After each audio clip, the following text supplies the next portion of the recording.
With SEC Media Days right around the corner, Tennessee gave us a glimpse into who three of the biggest leaders of the 2025 Vols are. We'll explain just ahead.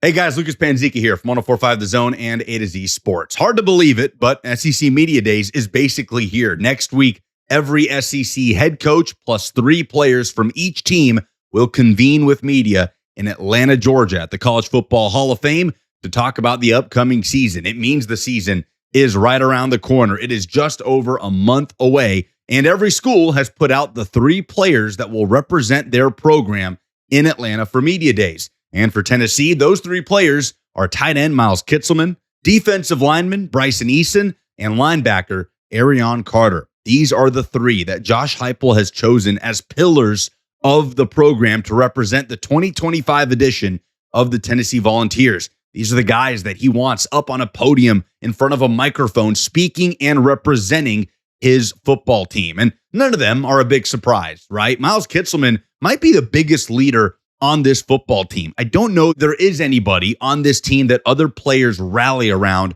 more than Miles Kitselman. And we saw that on full display when the Nico Iamaleava saga came to a head when Kitselman and some other Tennessee players met with the media following the orange and white game. Some really strong statements from Kitselman during that time period about this football team after that Nico drama was kind of wrapping up. And the Alabama transfer was a very pleasant surprise last season, the most productive tight end on this roster. He'll be a big piece of this offense, both on and off the field as a leader in 2025. And then the other 2 are on the defensive side of the ball. Bryson Eason looks to take another step up this season under Rodney Garner as part of that defensive line rotation that is among the best in the country. And then, of course, Arion Carter, who I think had a breakout season last year in the middle of that Tennessee defense. Highly touted prospect coming out of Smyrna High School, in-state product that is continuing to establish himself as a leader on this football team. And this team needs its leaders. How often do we talk about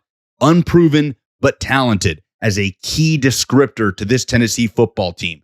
The culture of this team is going to have to remain really strong for some of those players to realize that talent and show it on the football field in 2025, especially after all of the drama with Nico Iamaleava heading out the door. Now, of course, of the 3 players Tennessee brought, none of them play the most important position in all of sports, of course, the quarterback position. 11 of 16 SEC teams brought their starting quarterback to Atlanta. Tennessee was one of 5 SEC teams that did not. And that's, of course, because they don't yet know who their starting quarterback is going to be. Whether it's Joey Aguilar, Jake Merklinger, or George McIntyre, we expect a battle to take place in training camp. So it makes sense that right now the quarterback position is not what is coming to Atlanta to represent Tennessee at Media Days. But I'm going to be honest, I don't know that that would be the case even if Nico Iamaleava was Tennessee's starting quarterback. He didn't go to Media Days last season, and he hadn't had a full season as a starter quite yet. But Nico, not the type to be a vocal leader around a football team. That was certainly one of the criticisms while he was here, and I'm sure it will remain one as he moves on to the next phase of his career in UCLA. So it'll be really interesting to see which of these Tennessee players at that position emerge, not just as this team's starter, but as a leader for this football team. But Kitselman, Eason, and Carter are no doubt 3 of the pillars of this program. They're going to have to lead Tennessee football in 2025. They certainly will represent Tennessee football coming up at Media Days in Atlanta.